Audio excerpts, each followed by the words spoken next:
Hello everyone, আসসালামু আলাইকুম। সবাই কেমন আছেন? আশা করি সবাই ভালো আছেন।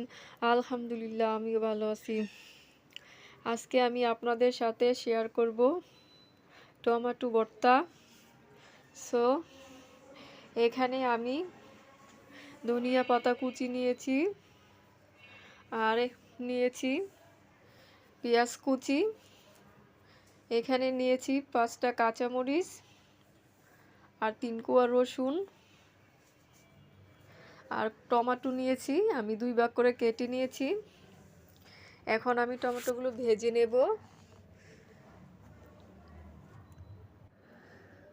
চুলাতে একটা ফ্রাই প্যান বসিয়ে দিলাম। এখন পরিমাণ মতো সরিষা তেল দিয়ে দিলাম। এখন আমি টমেটোগুলো ভেজে নেব।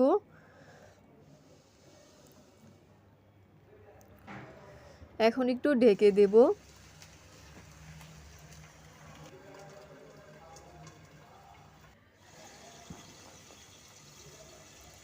এখন ঢাকনাটা নামিয়ে নেব। টমেটো একটু উল্টিয়ে দেব।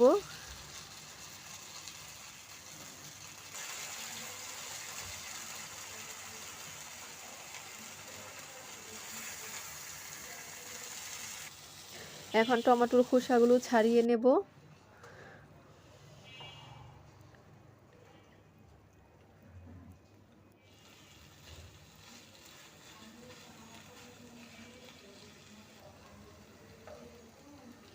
এই তো খোসাগুলো ফেলে দিচ্ছি।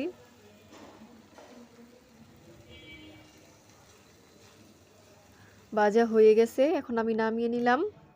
এখন আর অল্প একটু তেল দিয়ে দিলাম, কাঁচামরিচ দিয়ে দিলাম, রসুন দিয়ে দিলাম। আমি কাঁচামরিচ দিয়ে ভর্তাটা করব, আপনারা চাইলে শুকনো মরিচ দিয়ে করতে পারেন। সো ভাজা হয়ে গেছে কাঁচামরিচ আর রসুন, নামিয়ে নিলাম। এখন আমি ভর্তাটা বানিয়ে নেব। পেঁয়াজ কুচি নিয়ে নিলাম, কাঁচামরিচ ভাজা, লবণ, ধনিয়া পাতা দিয়ে দিলাম। এখন এগুলো একটু মিক্স করে নেব। মিক্স করা হয়ে গেছে। এখন রসুনগুলো একটু মিক্স করে নেব, আর সরিষা তেল দিয়ে দিলাম। দেন এখন টমেটো দিয়ে দিব। এখন ভালোভাবে মিক্স করে ভর্তাটা বানিয়ে নিব। এই তো ভর্তা বানানো কমপ্লিট, আলহামদুলিল্লাহ। আপনাদের কাছে যদি আমার রেসিপিটা ভালো লেগে থাকে তাহলে একটা লাইক, কমেন্ট, শেয়ার করবেন। সবাই ভালো থাকবেন, সুস্থ থাকবেন। আল্লাহ হাফেজ।